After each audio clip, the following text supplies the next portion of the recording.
What is going on, Jet fans? Matt O'Leary back with another video. Still doing some fallout from the Jets-Steelers game. We will eventually transition and get into more of this upcoming Week 2 matchup, as it's now Tuesday. Week 1 of the NFL is complete, and the pages turn to Week 2 of the NFL season. But there was something that Aaron Glenn said after the New York Jets game that makes me feel like Xavier Gipson sealed his fate with his performance in Week 1. So after the New York Jets lost to the Pittsburgh Steelers, Aaron Glenn goes up to the podium and said that turnovers and penalties were unacceptable. Quote, "You will not be on the field if you cause us to lose games." And there were a few examples. One, the Xavier Gipson turnover, which we'll talk a lot about, and some penalties that really cost him. Quincy Williams' late hit out of bounds, Brandon Stevens' DPI. Now, because of the Jets linebacker situation, like Quincy Williams is going to play, and that's unfortunately something that's a part of Quincy's game. He's a very aggressive player and sometimes a little bit over aggressive. And that's what we saw in that spot, kind of reminiscent of him in the preseason in 2022, where he late hits Jalen Hurts out of bounds by a country mile. You know, that's, you take that with some of the other things that Quincy Williams does. And look, he's a good player. Quincy Williams is a very good football player. That is not someone who I think Aaron Glenn is talking about, even though he did make a mistake in this game. Brandon Stevens, I've said it, a lot on both Sunday night and yesterday, that he's going to get a longer leash because he was a big free agent acquisition. They gave him a long-term contract. They gave him some decent money to play corner. So pulling the plug after Week 1 seems incredibly unlikely, but it's hard not to go to Xavier Gipson, who was a borderline roster player, and it was a real head scratcher when Xavier Gipson made the team. And, unfortunately in this game, he actually had 2 fumbles. The one fumble that really stands out, we'll get to in a second, but the first one actually came on his best return of the day. He kind of trips over his own feet. It could have been a touchdown as he was one-on-one with the kicker Boswell, and he ends up just dropping the ball.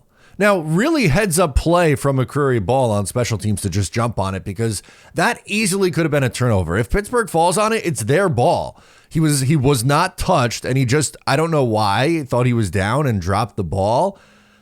That was bizarre. Now, watching at the stadium, like, these are the things that you miss, and that's part of the reason why I like, watching on TV and watching at home. I feel like you pick up on these little things. Someone said it in the comments, and I was like, I'm gonna have to go back and watch, and I did. And I just showed you on the All 22 film, he absolutely drops the ball at the end there, and like, that's one where you're like, dude, you can't have that. And then the second one just comes at an absolutely horrific timing, right? The Jets just let up a scoring drive. They're hanging on to a lead by 2 points. They needed a good drive. They needed points. The fourth quarter just started. You need to eat some of the clock. Instead, it's a fumble. The ball security on this one, I don't know how he got so lazy with it. I mean, a running back punched the ball out on Xavier Gipson on this one, and you gift wrapped them a possession on the 20-yard line. Think you know football? Then try to turn your football knowledge into real money with the Sleeper app, the ultimate fantasy sports app that can turn game day into payday. Just download the Sleeper app and pick more or less on your favorite players. With more stats than any other daily fantasy app, just choose 2 or more of your favorite players from either the pregame, or you can do it live during the game. Pick more or less from the predicted stats, and you could win up to 1,000 times your money if your picks win. Use promo code O'Leary and you'll get up to a $100 match on your first deposit. Terms and conditions apply. See Sleeper's terms of use for details. So if you include both fumbles, it doesn't have to necessarily be fumbles for a loss. He did lose a fumble in this game, but he has 11 fumbles in 35 career games.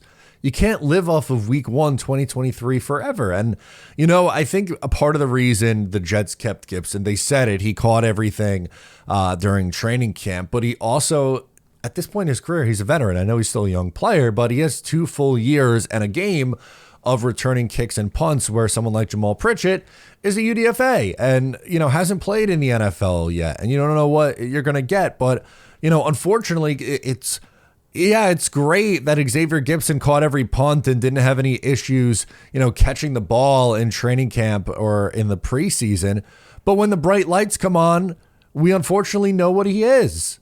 He's proven it. Outside of a unbelievable return for a game-winning punt return for a touchdown, it was a great story in week 1 of 2023.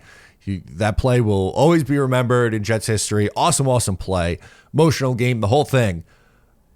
But like I said, you can't live off that one play forever. He hasn't been good since then. And really, if you want to get technical, in 34 games, he has 11 fumbles because he didn't fumble in week 1. That was the best game of his career. And I get it. Like, people are going to point to the Aaron Glenn quote and say, well, why was he out there after the fumble? I don't know if the Jets really had a choice because Kene Nwanu got hurt in the first quarter. We'll see the injury updates throughout the week on that. Don't know the severity. He did not return. Looks like a hamstring injury, unfortunately. And Nwanu's really good, but he gets banged up a lot. They didn't really have anyone else to go to. They put Arian Smith back there in place of Nwanu. But now you have the opportunity to replace him. Depending on health for Nwanu, it could be Nwanu and Pritchett, or it could be Pritchett and Arian Smith. And I know, two rookies back there, might be a little bit nerve-wracking. Well, I don't think it could be worse than what they have right now with Xavier Gipson. And to me, the easy fix is just call up Jamal Pritchett, man. He's a better returner. He had a better punt return in the preseason against the Philadelphia Eagles. Had a really nice return for big yardage. He offers significantly more as a pass catcher and yards after the catch. Not saying that, he'd be the Jets' like 5th or 6th receiver and, really not getting all that much run in the offense, I would imagine. But would you not rather him on the roster than Xavier Gipson? And it's the little things like that where, someone like me watching, who has a YouTube channel, or fans at home who, watched the preseason and are dialed in, everyone was saying Jamal Pritchett has to make this roster and that he was better than what we've seen from Xavier Gipson so far. So to me, the easy remedy is just call up Jamal Pritchett. And I think that's the most likely thing to happen. Again, Quincy Williams, did he have a tough penalty in this game? Yes, he's not getting benched. Brandon Stephens had a really rough game, gave up a couple touchdowns. DPI fell down and dropped a game-sealing interception. It was not a good Brandon Stephens day. I don't think he's going to get benched. And we talked about it yesterday, too. He was defended by Aaron Glenn, and they were making reference to some of the things that he did in training camp. So I don't think they're going to pull the ripcord on that just yet. If this continues for another 3-4 weeks, maybe in the second half of the year, you start to see more AZ Thomas or, Brandon Stephens moves to safety. I don't know. Maybe Tony Adams. I don't think they pulled the plug on Tony Adams yet either. That was another guy who had a really bad game. But the most obvious fix and the most obvious thing that the Jets can do in response to the Xavier Gipson fumble is call up Jamal Pritchett. Let me know what you think down below in the comments. I'm Matt O'Leary. Thank you so much for tuning in. I'll catch you next time.